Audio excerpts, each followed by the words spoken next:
Hello, everyone, and welcome. Today, we're going to talk about a really beautiful book called Anne of Green Gables. It's a famous story that so many people love. And you know what? It's also a wonderful way to practice your English. So, let me ask you something. Do you want to learn English with a story? If your answer is yes, well, you've come to the right place. All right, perfect. Let's get started.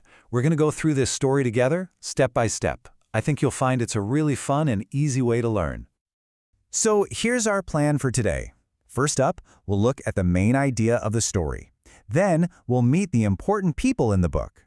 After that, we'll follow Anne to her new home. We'll learn some lessons from the story, and finally, we'll talk about why we love Anne so much. Okay, let's start with a big picture.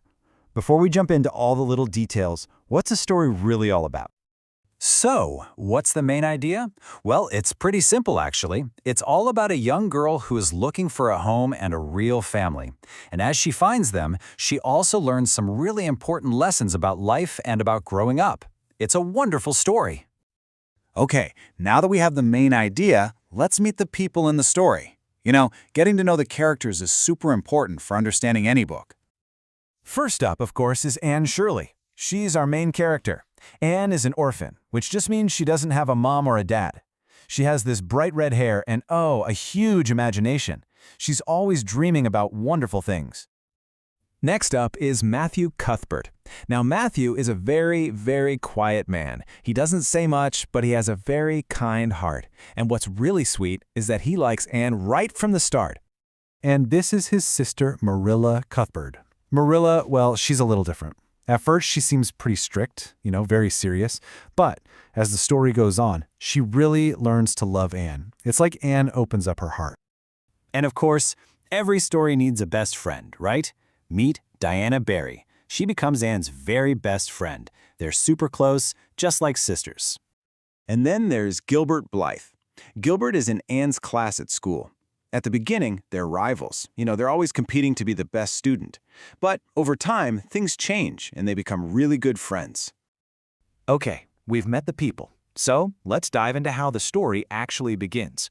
We're going to follow Anne on her big journey to her new home, a farm called Green Gables. The story kicks off with a huge mistake.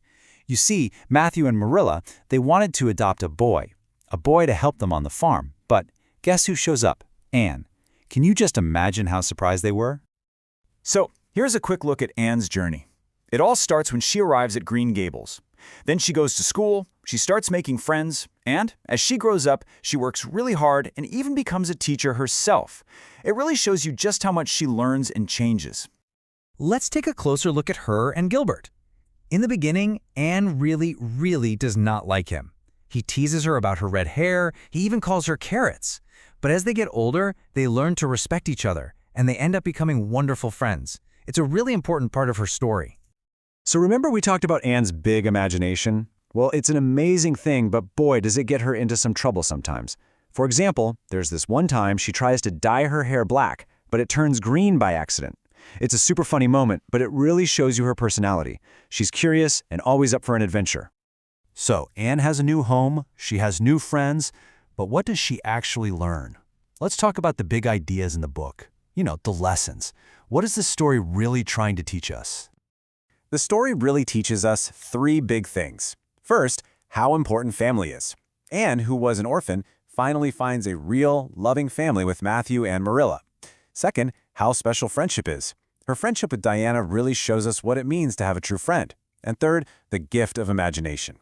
Anne's imagination helps her see the beauty in the world, even when life is hard. All right, we're at our last section. Why do so many people all over the world just love this story? Well, a big part of it is Anne's journey and her happy ending. So in the end, that little orphan girl who felt so alone finds everything she was ever looking for. She finds a true home at Green Gables. But more than that, she finds a real family with Matthew and Marilla. It's just a beautiful ending to her search for a place to belong. And that brings us to the end.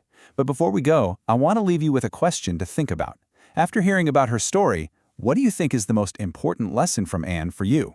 Is it about family, friendship, or maybe something totally different?